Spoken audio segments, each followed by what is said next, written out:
Everybody, it's me, Andrew. Get out into nature and tune in for yourself. Resonate with the Earth's electromagnetic field via 432 Hertz, the universal frequency. Balance out psychologically and emotionally, and further strengthen your brain and your heart's coherence as well. Get a plant based diet going for yourself today and nurture yourself right back into life. We are literally herbivores in our nature. Further balance out your physical body's pH level and to get with alkalinity, then you can generate some static electricity. Sending me some love telepathically, set attention to your mind, and set intention to communicate. That is all there is to telepathy. You are now tuning in to great days. So today, once again, I'm going to talk on Mahashivratri. Today is Mahashivratri, and I'm going to explain what it is, the whole event, and I'm going to explain I'm also going to go over what I'm doing for Mahashivratri, right? So let's get into this. So Mahashivratri, once again, is a day, or is the day that you are more receptive to the energy of Shiva. It's the day that you celebrate Shiva. Okay, Mahashivratri. Um, so there's multiple Shivratris throughout the year, but this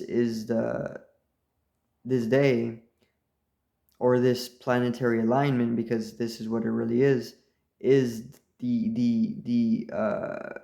the greatest alignment that is going to allow you to receive and open yourself up to or in that dimension of Shiva, right? So Shiva is the Hindu god of destruction, right? You can get a picture of Shiva or you can experience Shiva, but you can research Shiva, you can experience Shiva, um, you can do either or, you know, you can even connect with the Akash if you can do that, right?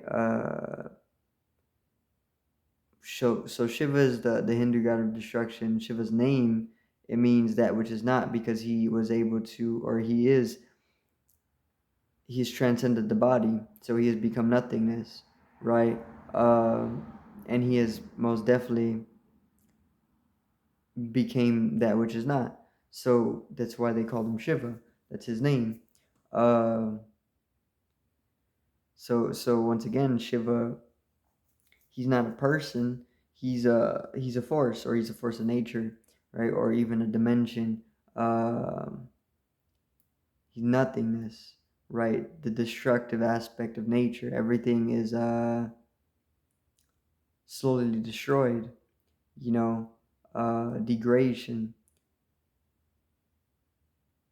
Everything is degrading away into nothingness, right? The entire universe has to eventually come back into a state of nothingness. So that force that is driving that, or that force, is Shiva. It's a destructive force, you know. And Mahashivratri is the day of the year that you celebrate Shiva, right? So uh you don't you celebrate Shiva, and Shiva is a natural force, right? So it's kind of like an inescapable thing. Um, even if even if you don't follow Shiva, or if you don't worship him, or if you don't know about Shiva, you're still celebrating it, right?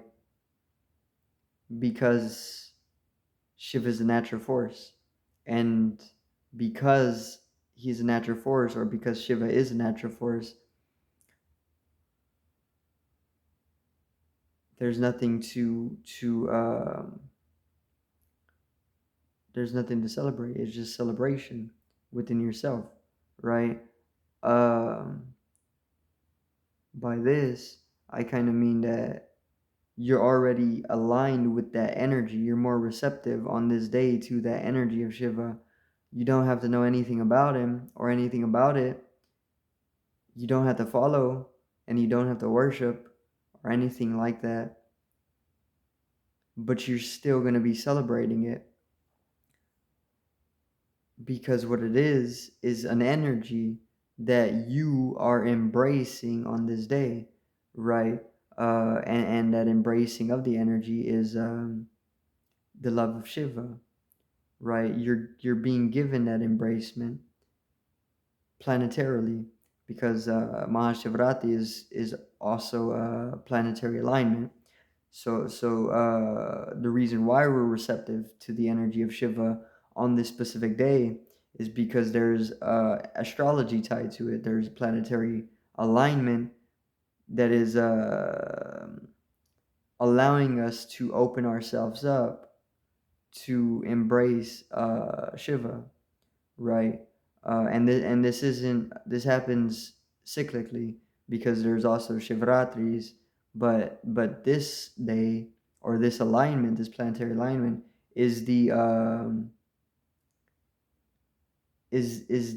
peak alignment where we're able to open ourselves up to Shiva or the energy of Shiva um, to a peak, right? So the the embracement of Shiva is the celebration, right? So year round, the people who, because the force of nature, or Shiva is a force of nature, right? Because he's the destructive aspect, which is a natural thing, and we are already naturally devoted to this in some aspect, and we don't have to actually know anything about Shiva in the sense of Hindu or Indian or even Europe or even American, right?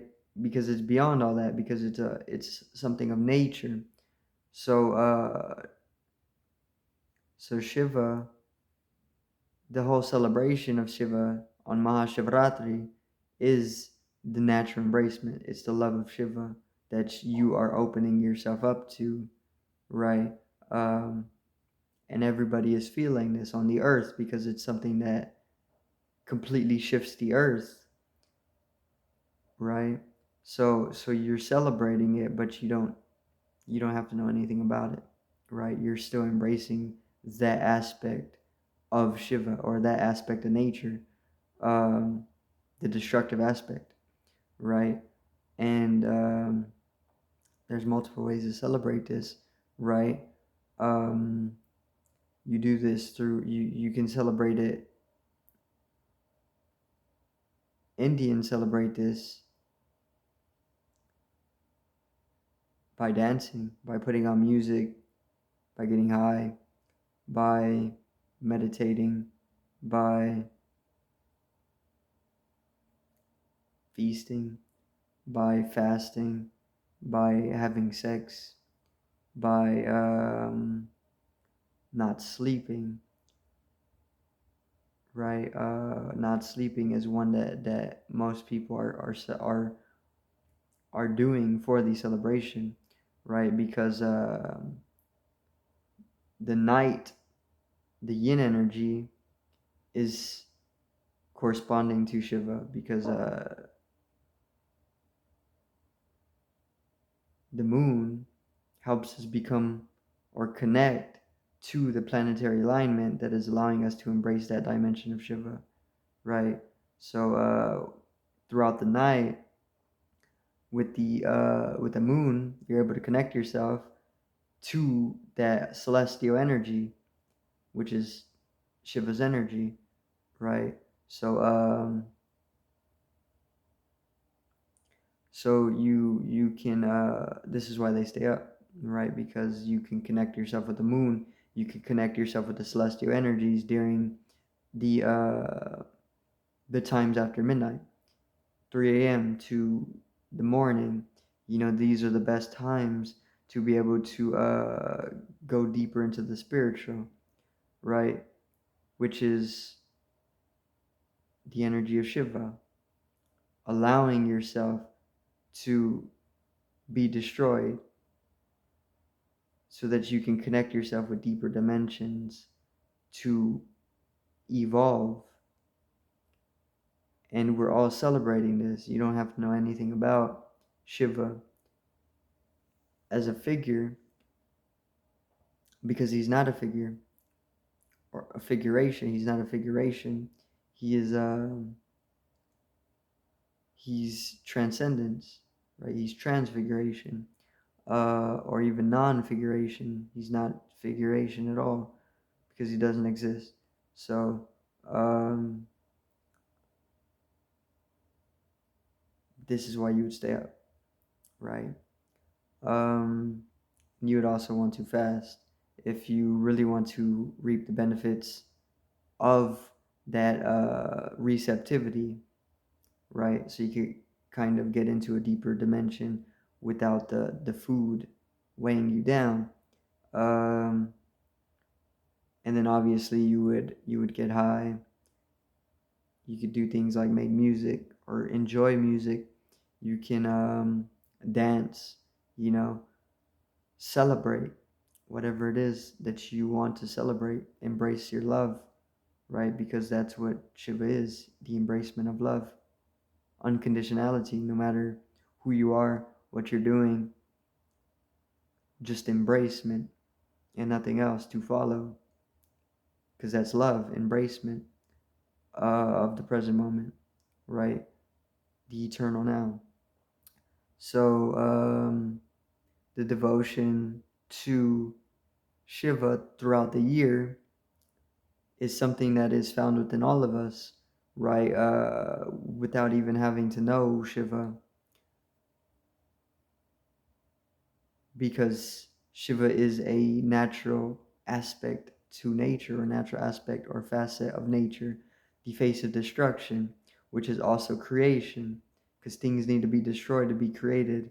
So that's the cycling, right? The eternal cycling, the eternal now is, or rooting yourself in the eternal now is the small devotional effort that needs, or that is periodically paid in order to bring about the unconditional blossom, the unconditional within yourself, which is love, unconditional love. And enlightenment comes through the immersification and the experience, which is embracement, right? Um, so you can devote yourself intensely, or you can just ignorantly devote yourself, right? But you're still devoting yourself on a wavelength, you know, no matter who you are, because you are Shiva, because all is Shiva, because Shiva isn't a person, but an energy, and all is energy, right?